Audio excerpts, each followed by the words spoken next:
Hey, what is going on, everyone? This is your boy, the Bengal Dragon. Make sure to hit that like, subscribe, and bell notification buttons, as all your support really helps this legally blind YouTube content creator to remain motivated to continue making a variety of different type of videos on this channel, and through the YouTube algorithm would really help the channel grow. Well, this is some unseen gameplay footage of Resident Evil Code Veronica. This is one of the times where I had to take it offline. I'm here to talk about the Capcom Spotlight event that happened, specifically the Resident Evil 9 part of it. Okay, I was waiting for my friend Urza Titanium Wins video to come out first. So I went through the painstaking process of actually pausing the video after every 5 seconds and reading the English subtitles because the Capcom people put it in Japanese and did not bother to have a Japanese to English voiceover for their presentation, whereas Capcom's biggest market is English speaking. But Capcom inadequacies aside, we all saw this, okay? If you didn't see it, please go and watch the Resident Evil 9 part of the Capcom Spotlight.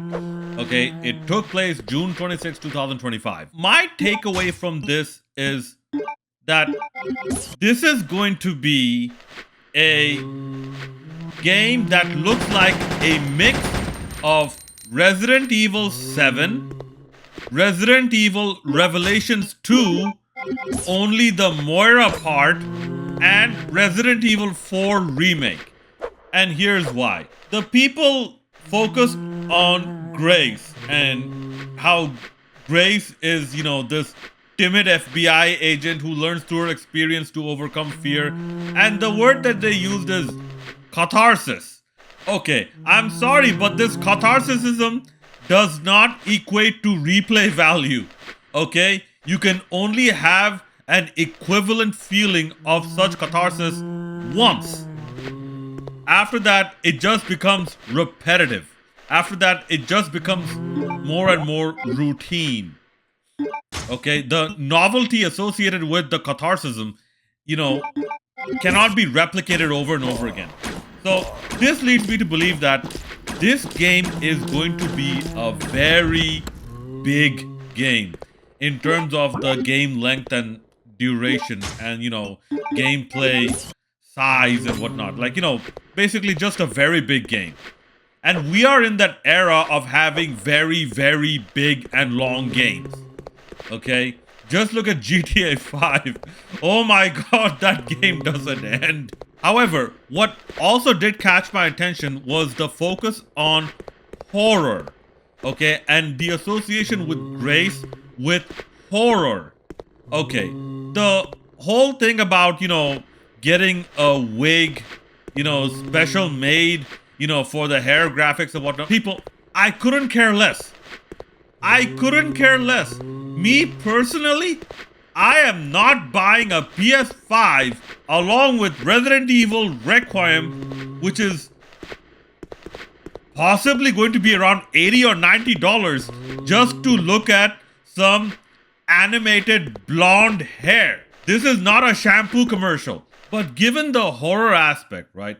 Now, they mentioned something about if you want, you can do this first person, okay, where, you get to experience the horror straight up. This is why I made the Resident Evil 7 reference. And also, Grace is experiencing this for the first time, but she learns through her experience. This is where I got the Moira part of Resident Evil Revelations 2, if there was no adult to supervise her.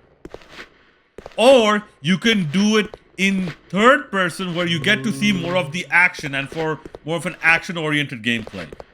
Now, this is the part where I feel that there is going to be a separate campaign from Grace's campaign, or there is going to be another protagonist. And that protagonist is most likely going to be Leon. But Urza did a good thing by actually doing his video using VR, which brings me to my next point. If you really want to simulate the horror part, why not make any mention of the horror aspect being able to be played in a VR mode, because nothing gets you more into this than having that VR setting. So, this is why I feel that the developers actually wanted the takeaway message to be that Grace's part is better played in first person, whereas the other person's part, which is most likely going to be Leon, is better played in the third person. And this is where the Resident Evil 4 remake part comes in. They also mentioned something about Resident Evil 9. The title was selected because this was going to be a eulogy. Okay, and believe me, as much of a fan of crossovers that I am, and given the fact that Capcom has crossed over with another company such as Namco, okay, when they said eulogy, okay, anyone who saw the Oxhorn videos will know what I'm talking about. The first name that came to mind is Eulogy Jones. Okay, and believe me, if Eulogy Jones is in this game, man, I will buy this game over and over again. Okay, but yeah, a eulogy. So this further leads me to believe that yes, Leon is going to die. And this actually confirms my fears and makes me in agreement with Urza Titania wins. If you're going to have a Resident Evil game where a legacy character dies, why on earth would you introduce another character? Because if the legacy character is going to die, right? The legacy character is not going to have a small cameo. The legacy character is going to have the lion's share of the storytelling. Okay? And this brings me to a problem I see with Resident Evil. Because, folks, believe it or not, we are not in the era of mere horror anymore. Okay? See, Resident Evil 7, from what I understand, and no, I haven't played the game yet, and no, I didn't do a deep dive into Ethan Winters as well. That's on the list of characters that I have to do. Okay? Like, I'm first gonna do Angela Roscoe, then Freya, then Ethan Winters, and then Leon Kennedy. In Resident Evil 7 and Resident Evil 8, we got a decent story of Ethan, and we got a story-driven and character development having narrative and progression. Okay, now, given the current era of games that we are in, okay, given the success of The Last of Us Part 1, and as much as I hate it, The Last of Us Part 2, so much so that there are HBO series with episodes about The Last of Us Part 1 and Last of Us Part 2, using their story and character development as a selling point, not the horror.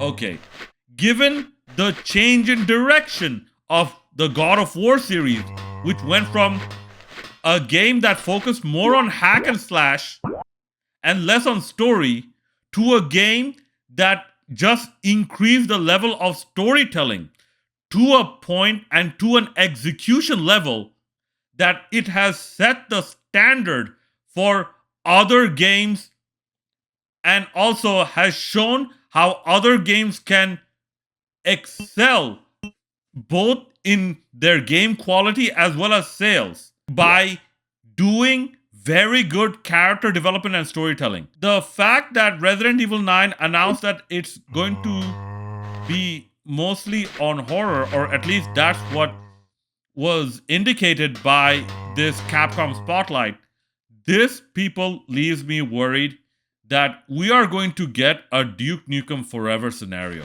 Because, if I'm not mistaken, the Urza video said that on the Resident Evil Online Requiem page or whatever, right?